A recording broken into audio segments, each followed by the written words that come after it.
湖南长沙在海外漂泊近80年的长沙子弹库战国帛书的第2卷《五行令》和第3卷《宫守毡》，在今天呢正式的入藏了湖南省博物馆。那现在我们是来到了湖南省博物馆的文物办公室。 for over decades, but right now today we have already brought all of these silk manuscripts back to the Hunan Museum. And today we will check all of these manuscripts and also to learn the stories about these silk manuscripts. And today we're also very honored to be joined by a special expert from the Ma Wangdui Museum of Changsha City, Mr. Yu. Ms. Yu, so how's you feeling today? So right now today the silk manuscript has been returned to the Hunan Museum. So for me, I can feel that I have more responsibilities and also I have more work to do about the research of the silk manuscript. But more of that, I can feel very excited. We have done a lot of preparation to know more about the Warring State silk manuscript. I've known that Mrs. Ri has done a lot of preparation to receive the silk manuscript. So first we can talk about the process, like how to transfer and transport all of these silk manuscripts from the National Cultural Heritage Administration to the Hunan Museum. So I believe that for the first day when we received these manuscripts, so we have experts, we unbox and check the conditions of the silk manuscripts. So now we're seeing some of the footages bring back the silk manuscripts. So right now, for all of these texts and the manuscripts has been back for almost 1 month after we receive all of these manuscripts on September the 10th. We unbox it and also we check the conditions of the manuscripts. And we found there's not much damages for the silk text. And also we have to check whether we have some materials attached to the manuscripts. So for these manuscripts, it has been transported by the high-speed train, and it takes about 1 month. And so first we have to observe the condition of the manuscript, whether we have some displacement, and also we have to use our naked eye to check whether there are some of the materials attached to the manuscript. But in general, the condition is good. And then we have transferred all of these silk manuscripts to the Hunan Museum. Right now, the museum already received the manuscript and it has been placed still for 14 days. And later on, we will have more plans to check the conditions. And we need to have a very scientific evaluation about the condition of the silk manuscript. Because the manuscript has been lost in overseas for over 7 decades now, it has returned to the homeland. We need to have what we call a physical check for the silk manuscript. We need multidisciplinary efforts to do the work, and later on we will do more research and analyze, for example, the materials and the interpretation of the text, etc. So actually, this is the very first step, that is the receive of the silk manuscript. But later on, we have more work to do. So for the silk manuscript, it has a preliminary check after it came to the Hunan Museum. And in general, the condition is good, right? So far, the preservation condition is very good, and also we put it in a very safe place with constant humidity and also the temperature. So first of all, we have to protect the silk manuscript, and that lays a solid foundation for us to do more research in the future. And today, actually, we have some fragments that have been displayed here. So maybe we can have a closer look on some of these fragments. So here we saw some of the fragments here. And this time, we have like 132 pieces combining the second and third volumes of the Zidanku Warring States silk manuscripts. So most of the fragments are coming from the Wuxing Ling and the Gongshou Zhan. So in English, it's called the Five Faces Almanac, and also the military divination for attack and defenses. So right now we have already identified 70 characters. We believe we have carried a lot of values and significance.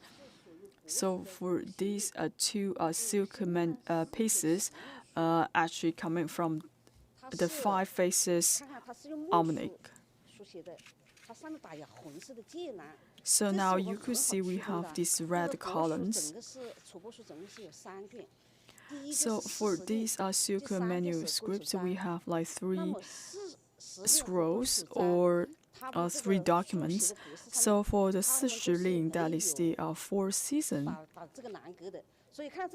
almanac, and also the 5 Faces almanac. So if we check the grids, we can see that for this piece, it's actually coming from the 5 Faces almanac.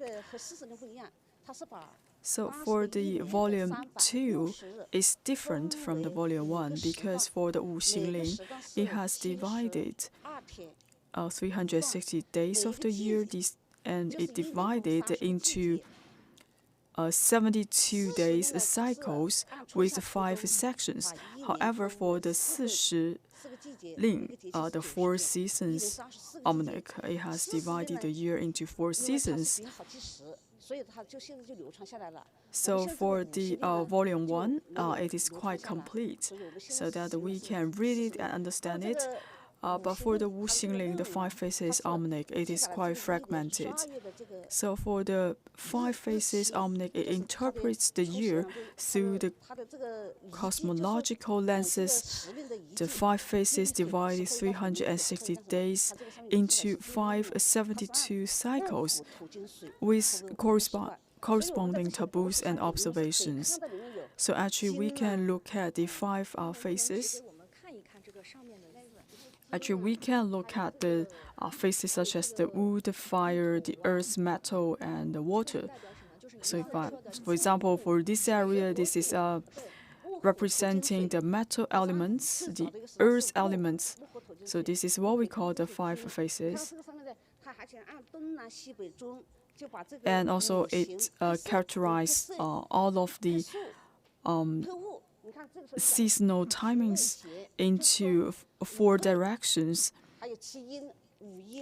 And also we also analyze the conditions of yin and yang.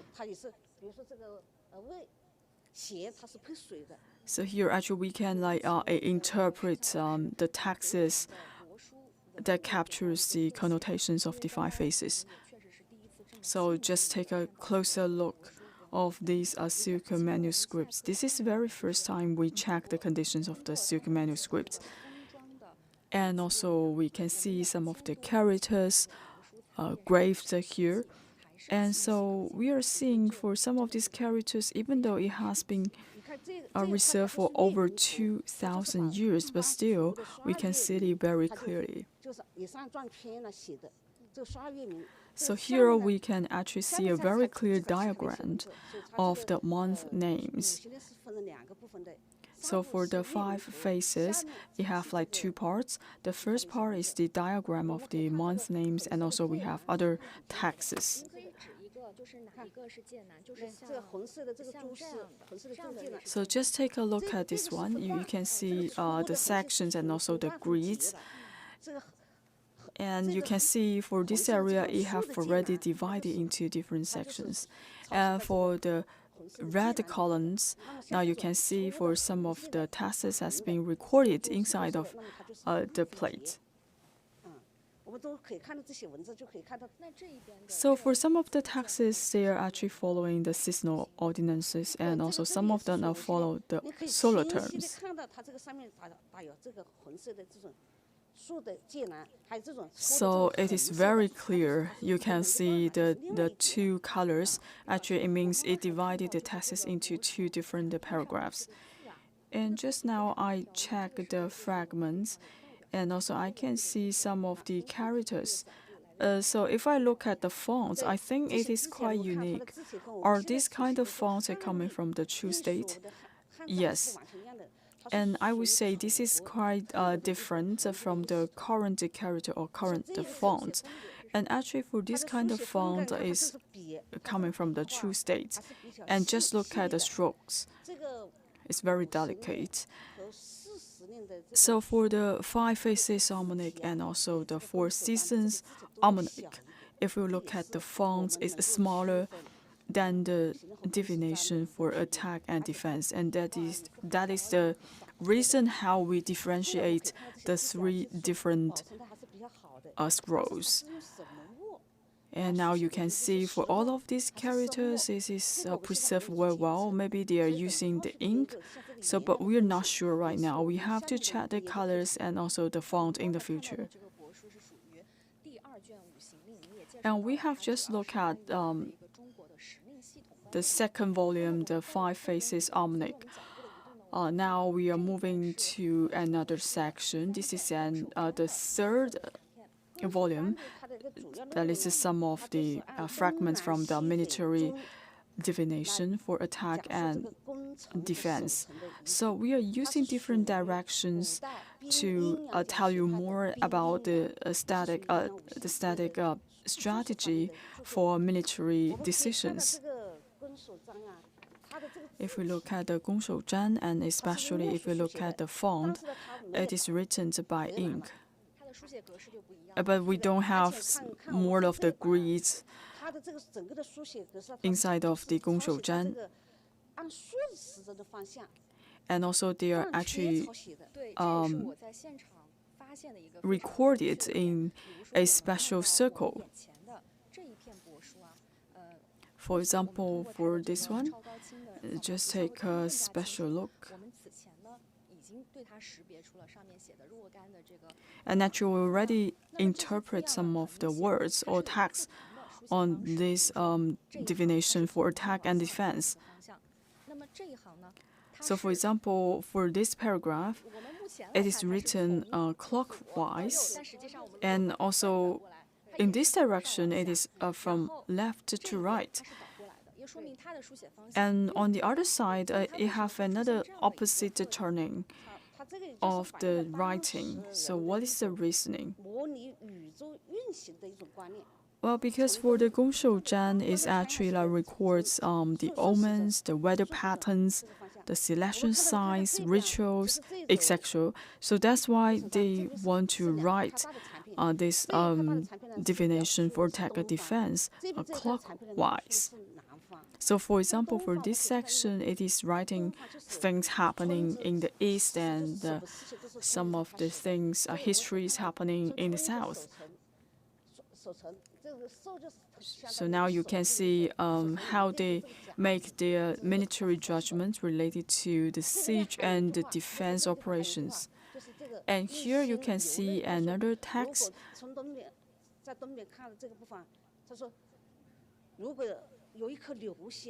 We are talking about we have to check the selection signs and also try to understand the situation of the weather condition, and then it helps us to make a decision whether to attack or defense. So in this area now you can see in the south it's red, and in the north part it is in the black color. So again, they are using different colors to identify the different directions. So for the 5 directions, we use 5 colors. And also we are looking at another sentence here saying that in spring, we have to make sure that if we want to attack, we have to enter into the center part of the town. So all in all, for this is a military divination test designed to assist in the wartime decision making. Let's just take a look at this one. So in the south, and we need to have a different strategy. For example, we have to protect the southern part. And also we need to check an auspicious day to launch the attack. And it takes about like 30 days to protect the town in 30 days. So for this Gongshou Zhan, the definition for attack and defense, it helps us to make some of the military decisions. So now we come back to the second volume, the Five Faces Almanac. So for the Five Faces Almanac, it is help us to understand the solar terms. For example, to understand the divinational arts, integrating the natural cycles with human affairs. So, however, for the Gongshou Zhan, the divination for attack and defense, it is more focused on the directional judgment related to siege and defense operations. So now we have all of these silk manufacts.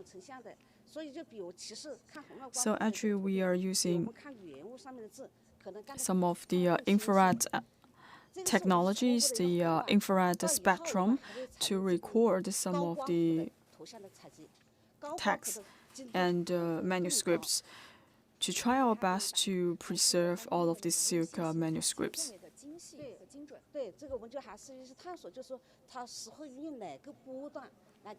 So in the future, we'll use like different frequencies, and also to use the ultra-high frequency spectrum, the UHF spectrum, to record the silk manuscripts.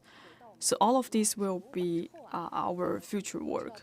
So right now, for the Warring State, the silk manuscript has already returned to the Hunan Museum. But right now, for our researchers, we already start our plan for the information collection. So can you tell us more about this plan? So we have just started this plan to collect the information. For example, we already done the high precision scan. So after the scan, we try to make sure that we capture the high definition image of the silk manuscript. And then we are using the infrared spectrum scan. And also we identify in one of the fragments, we found 40 characters. So that is a breakthrough for our work. This is quite encouraging.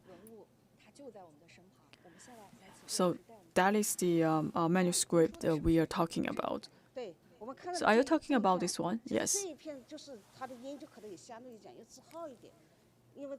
So for this piece, we need to take more time to do some research, because based on our history, for some of the fragments, they are quite missing. We are not able to capture the meanings of some of the silk manuscripts. But for this one and this year, we already capture some of the words or the texts that has been printed on the silk manuscripts. So for example, on this piece, we already identify like 40 characters. So maybe you can tell us more about the characters we just found from this piece of the silk manuscript. So actually, this is just a fragment. It is not like complete volume. Yes. So for these fragments right now, we have several pieces. But we have to unfold all of these fragments, and this is also a challenge for us.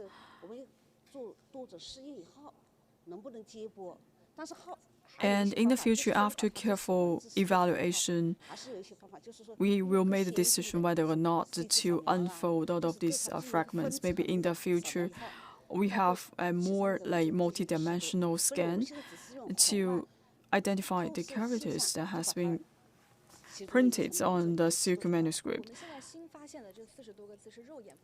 So for the 40 characters, actually we cannot see it with our naked eyes, but with the high technology, for example, if we use the infrared spectrum, and then we can identify 40 characters. And based on our observation, we think for these characters, they also belong to the volume The Five Faces Almanac. And also, if we compare the characters we have just found with the original text of the Wuxing Ling, we would say that for these fragments, they may be part of the contents of the Five Faces Almanac. So here we can see for some of the characters we are using the blue frame to categorize all of these words. Can you tell us more about it? So now you can see we are using the infrared technology to identify the words. And then we identify some of the characters, and also we try our best to put a label on some of these characters to understand more about the words. So right now we have already checked like 40 characters. And actually for Hunan Museum, we have a lot of cultural relics that has been unearthed from the Ma Wangdui relic sites. So we are also using the ultra-high frequency spectral technology to collect some of these silk manuscripts. Are you using the same type of technology to capture the information that has been coming from the Zidanku silk manuscript? Yes, indeed. Because for some of the cultural relics that has been unearthed from the Ma Wangdui relic site, by using all of this technology, we can extract some of the characters. So we think all of this technology works. So that's why this time we are using the infrared spectrum and trying to make the image of the silk manuscript that coming from the warring state.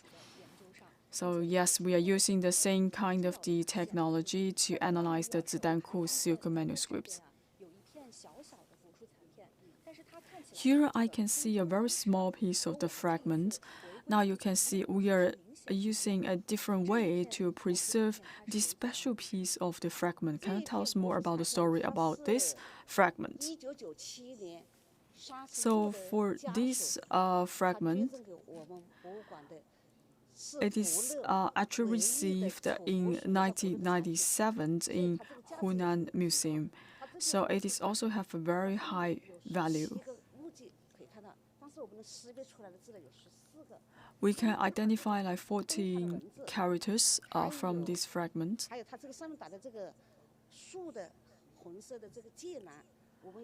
And also now you can see some of the columns, and also we can be sure that for these fragments also coming from the Five Faces Almanac. But we have to try our best to combine these like different pieces into a complete volume of the Five Faces Almanac. But this is quite challenging for us. We have a lot of work to do in the future. So for this small piece, and this is the existing one, but now we can try to combine these like different like fragments into different volumes. Especially, we emphasize the Five Faces, the Almanac. We have to put these like different stories together to see a big picture. Before we receive the other pieces of the fragments of the Five Faces Almanac, but right now, after receive more and more fragments coming from the Five Faces Almanac, we can be sure that all of these are coming from the same volume of the Warring State silk manuscripts. If we check the characters, we are certain that all of these are coming from the same volume. In the future, it just feels like we are putting a puzzle all together. So what is the future and what is the direction for us for our research? There were several challenges for the research for the silk manuscripts. First of all, we are still missing some of the fragments, and also we are not able to unfold some of the fragments, so we cannot see the big picture of the volume. So, for example, now we have like over 500 pieces of the fragments. So all of these fragments are coming from the five phases oblique and also the divination for attack and the defense. And also for some of the fragments, maybe they have a different level of damages. So first of all, we need to do the protection. We have to preserve all of these fragments. And later on, and the last job is to interpret the meanings of the manuscripts. That's why right at the beginning I'm saying we need to do a very comprehensive check of the conditions of these silk manuscripts. Because after all, for all of these silk manuscripts, they have been lost in overseas for 70 years. So we need to do more to protect all of these silk manuscripts. So evaluation is the very first step. But right now, we have already laid some solid foundation for the preservation of the silk manuscripts. For example, we have this infrared image, and also the high definition image, and also we have labeled and numbered all of these fragments. So that means we already built an archive for these silk manuscripts. All of these have laid a solid foundation for the future research, because all of these manuscripts is very fragile. We have to make sure that we need to protect them. And right now, we already find some new discoveries. For example, in the newly discovered fragments, we found like 40 characters. So we have to bring all these fragments into different volumes and to try to bring together and put the puzzle back together. So we have the high definition and infrared scan of the silk manuscripts, and we already collected some of the data and the information. So for our experts, we can try to identify some of the characters. But still, the scanning process has not yet completed. But in the future, we may find more characters. So first, we need to analyze the existing information, and also we need to have a collaboration with like different research centers to have more understanding about the silk manuscripts. We're just talking about right now. We can combine some of the existing like fragments with the overseas fragments. So first, maybe you can tell us more about the Zidanku Museum and also the Ma Wangdui Museum. So for all of these silk manuscripts, they have been unearthed in 1942 from a true tomb at the Zidanku site in Changsha, also known as a military arsenal. But we have not stopped our job since then, and because in the past few decades, we continue to dig out more and discover more about the silk manuscript. So here actually we have a map telling us about the process on discovering the silk manuscript. So first, can you tell us more about this map? So just take this one. Start from 1973. After we identified the Zidanku, the military arsenal, and then we have drafted a structure of this Zidanku. Now you can see we have two different tombs. And also we can see for the remains, and the head is facing east. So for this tomb, it's very interesting. This is what we call the Hunan tomb. So what does that mean? Well, that means that when we open this tomb, and then you can see a huge amount of smoke and gases coming out. So this is a very special tomb because when we try to open this kind of tomb, and then you can feel and also can learn about the smoke. And so for this Huodunzi true tomb, you can see for some of the relics, they are preserved in a very good condition. And also for some of the silk manuscripts, they're actually coming from a box that has been buried inside of the Huodunzi true tomb. And for the box, it is actually wrapped with the silk. And also we can see some of the jade tablets coming from the box together with the silk manuscripts. So for some of these, like the jade pendant, you can actually see some of the pattern of the phoenix and also some of the dragon. So this is also have a ritual meaning of the jade disc. So actually in the warring state, we actually discovered this kind of the jade disc for many times.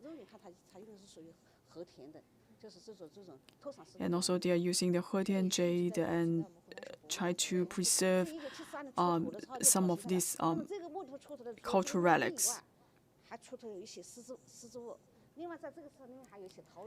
And apart from some of these like jade disc, and also we are able to find a different type of the manuscripts. And also we have some of the other cultural relics, for example, the potteries and also the clay plates, etc. However, for this like the jade disc, it is the most complete one. And also we have another cultural relic. So in this area of the tomb, we found another cultural relics. So we are very confused why they're not like stealing the paintings, but they steal the silk manuscripts from the tomb. So actually, Mrs. Ri just mentioned that in the 1973. And actually, we have found a silk painting that has unearthed from the Zidanku.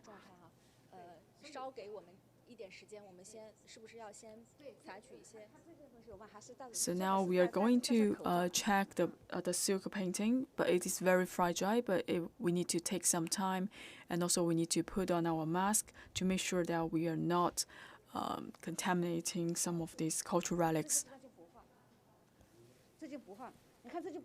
So this is the silk painting.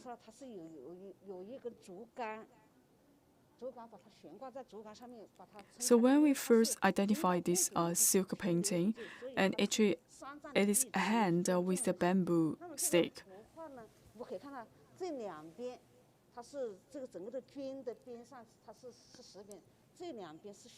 So for this painting, I'll just take a closer look. We have different strokes, and also if we look at the paintings, we have a figure, and also that is a maybe this gentleman is from the royal family.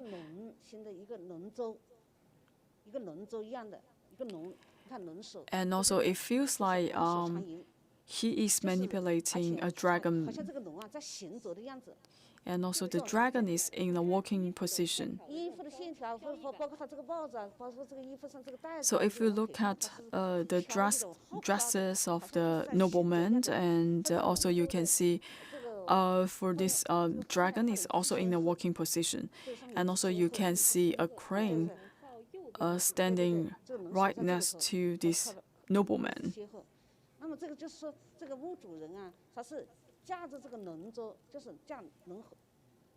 So meaning that for this, like, this man is actually carrying the crane and also the dragon. And so for this cover, we can interpret it as a heaven. And also beneath the earth, we are also seeing the fish. So this is also one of the significance that is carried by this silk painting. So meaning that for these like noble men, and actually they have a very high spiritual value. So after people deceases, so their soul and also their spirit will rebirth in heaven. However, their physical body will remain underground.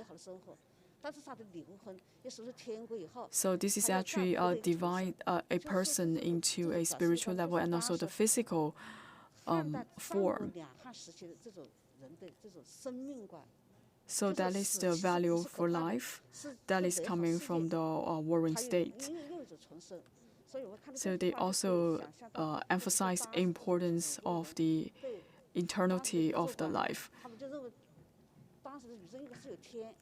So they always believe that at that time they have like two parts of the universe. We have the heaven and also we have the earth. So for this, like the silk painting, so I would say this is also one piece together unearthed with the manuscripts. So today we have presenting the silk paintings and also the manuscript together in the Hunan Museum.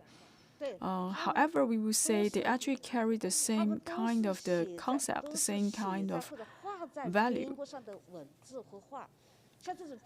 So even though they are putting some of the words and also the paintings on the silk, but we will say for some of these relics, their cultural relics, and actually coming from the noble family, because you can see they're using very precious materials to record all of this information.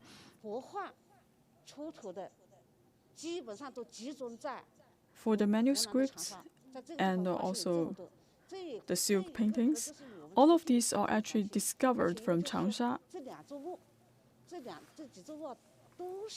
And also for some of these tombs. And we just mentioned that for these tombs, they are sealed very well in the very good preservation areas. Because for the silk material, it is very fragile.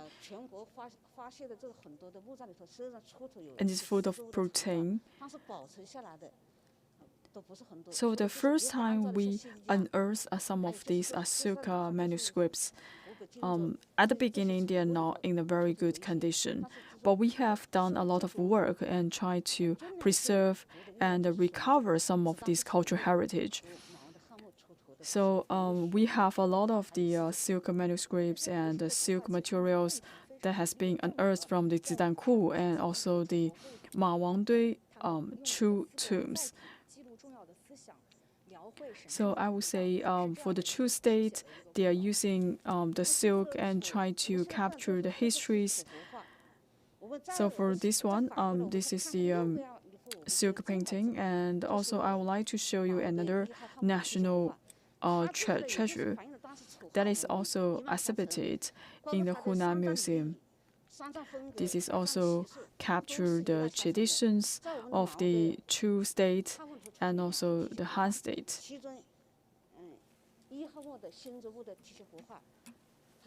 So I would say that for the number one tomb, it has unearthed a lot of the silk paintings. Now we are coming coming to another state, and we are seeing have this artifact gallery, and this is a very unique silk painting. So this is the first time I have such a close distance with this silk painting that is coming from the Madame Xinjui's tomb. Just take a look at this one.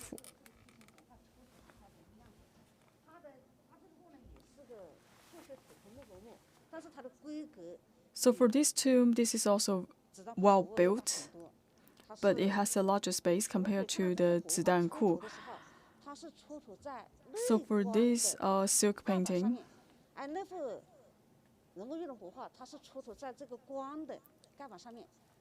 this is actually laid inside of the tomb. So after you opened the tomb, you can see these silk paintings instantly. So now you can see for this silk painting, it completely covered the tomb. We identify this as a large size silk painting. And so now you can see it is more complicated, and also we have more elements in this silk painting. And here we also see a disc, but this is not a jade disc. And they are using some of the shells to integrate it into this painting.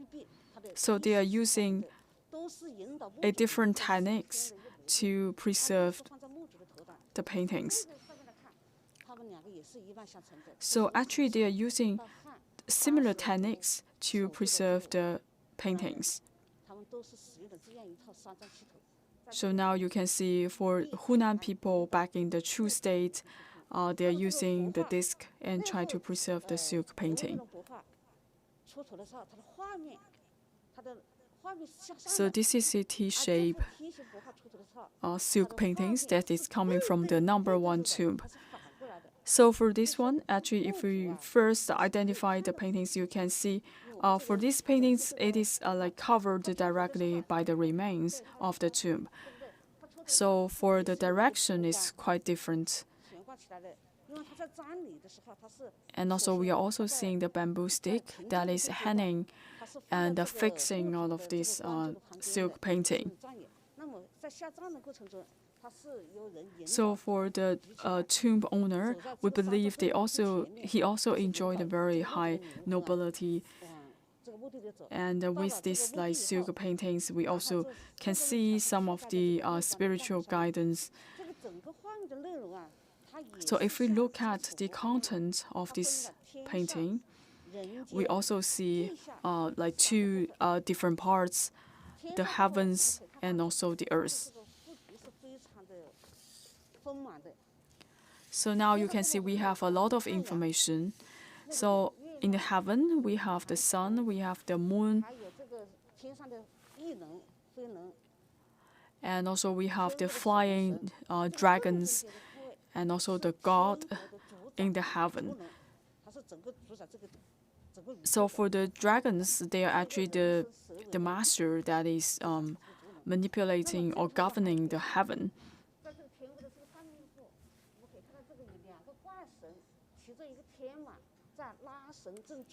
So first now you can see this like the character and also the shape of the horse.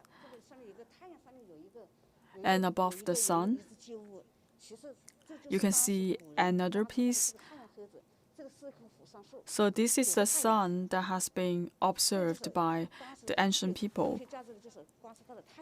So if you see, you count the number of the sun, we have the 9 suns. And also we have this like flying divine beast displayed in the heaven. So in this section, it is the underground, and also we have the present. So this is the beneath the ground, and also on the ground, and also we have the heaven. So for some of the cultural relics unearthed from the true state, you can see we have these like 3 different stages for a life being.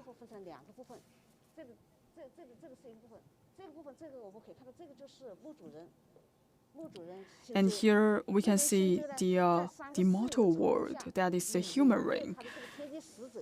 So for example, we can see the owner standing in the middle side. And first of all, he tried to embrace the heaven. It's like waving to the dragons, the horses in the heaven.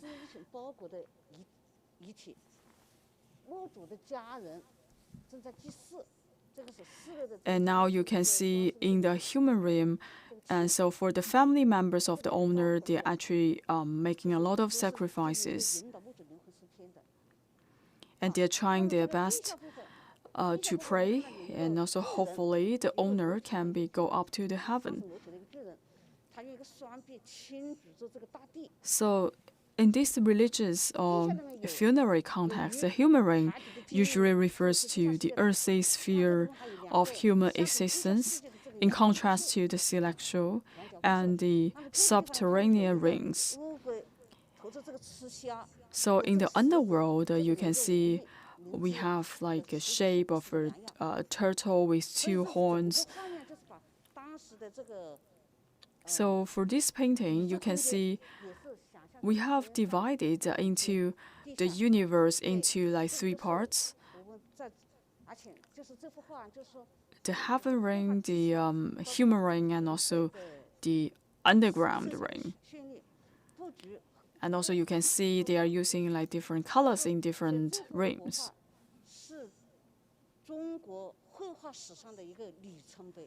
So I would say this is a milestone paintings in China. And also it carries a lot of the value concept and also a lot of the scientific significance. So for these silk paintings, it is considered as a national treasure. We are not allowed these paintings going outside of China. So today we have just checked the silk paintings that has been unearthed from the Zidanku, and also some of the silk paintings that has unearthed from the Ma Wangdui Han tombs. So if we compare these like two paintings, it is a little bit different, but they carry the similar meanings. For example, they have emphasized the importance of the three rings in the universe.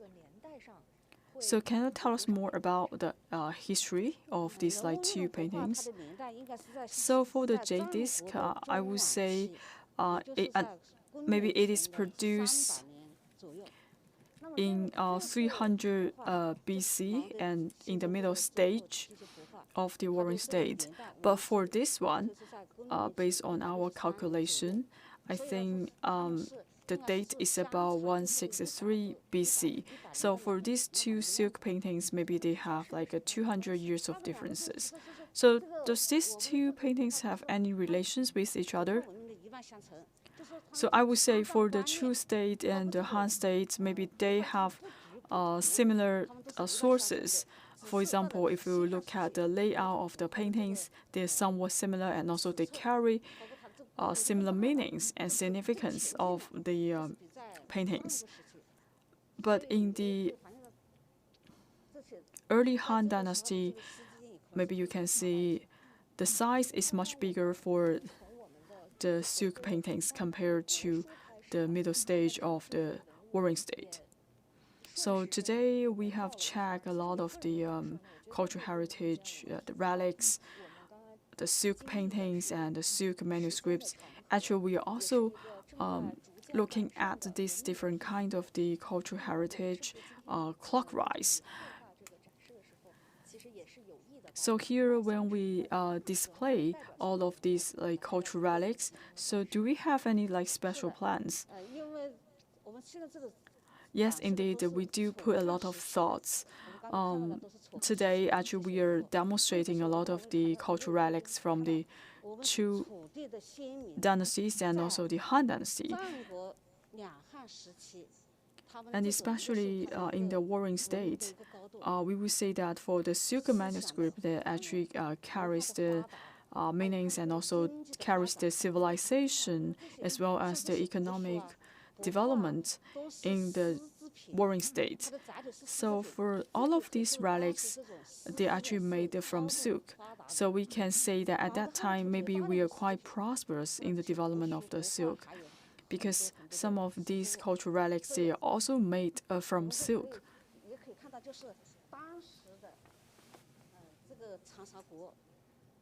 So we would say that back in ancient times, in Changsha, we are very abundant in silk.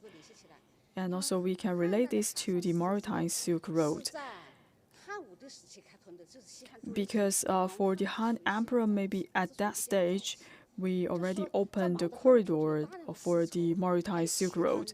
Because at that time, maybe we have abundant silk and also we have a lot of cultural relics that is coming from the maritime. For example, we can see some of the elephant used, and we believe that at that time, for China, we already have sufficient materials and also the sufficient manuscripts and the relics. So for the Silk Road, it is actually started from Guangxi province and actually it traveled to the Southeast Asia. So we brought the silk as well as gold. For example, we have some potteries and also we have other relics. And also we are able to see some of the gold pieces unearthed from Changsha. So we would say we are quite prosperous in our taxes, and also we are bringing back glasses from the Southeast Asia. For example, we brought back some of the ambers, and also we brought back a lot of the glasses and agates from the Southeast Asia. So this is also means an exchange of the commodity, exchanges of the goods. So especially in Hunan Museum, you can see we have the agates and also the glasses and also the gold-gilded glasses. So all of these are coming from the Southeast Asia. And then for some of these relics, they has been transferred to Guangdong province first, and then later on they will come to the destination of Hunan province. So especially in Hunan province, we have unearthed numerous beads. So we would say that for Hunan province, it has considered as a very important trade hub for the route of the Maritime Silk Road, because we continue to go east side and go northern side. For example, they have a few beads or gold-gilded glasses unearthed. But for this kind of beads, we can find a lot in the Changsha, Zidanku, and also for the Ma Wangdui relics. So we would say that at that time, Changsha is very prosperous back in the ancient times. So just now I learned that we actually unearthed some of the relics locally, and also we can unearth some of the relics coming from the Maritime Silk Road. So now we move to another areas. And so for this one is also very special in Hunan province.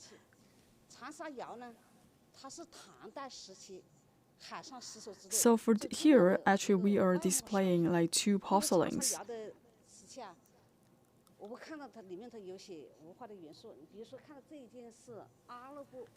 So now you can see for the kiln, this is the Changsha kiln. And we are demonstrating like two porcelains here that has been unearthed from the kiln. So now you can see we have very delicate patterns that has been printing. And also inside of the porcelain, you can see we have some of the Arabic scripts. So we would say in Tang Dynasty and for the Changsha kiln, they're very famous to produce the porcelain. And also they have a lot of exchange of the goods with the Arabic countries. This is also shows the inclusiveness of the civilization in Changsha back in the ancient times. So the reason when we are carving the Arabic scripts on the porcelain is because we want to attract more trade. So for this type of the porcelain, this is very important, and it means that in ancient times, Changsha has a very close tie with the Arabic countries. And maybe we have a lot of exchanges, not only in the commodity, but also in the civilization. So that means that for the Changsha kiln at that time, they already started the export.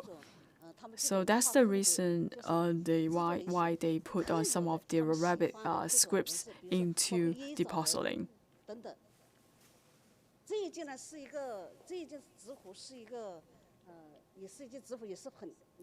And for this porcelain, this is also very popular. And now you can see the pattern of the lotus. And actually for lotus, it has a lot of meanings. For example, integrity, auspiciousness, and all of these are carried by lotus.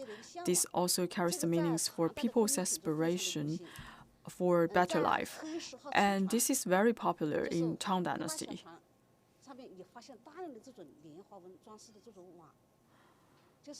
And also we unearthed a lot of the relics that has been engraved with the lotus pattern. So I believe all of these relics, they also play a key role in the Maritime Silk Road. This also help us to bridge our and also close our ties between Changsha and the other countries. So when we are checking on some of these relics, we can see that relics is considered as a bridge to close the ties between different countries and the civilizations.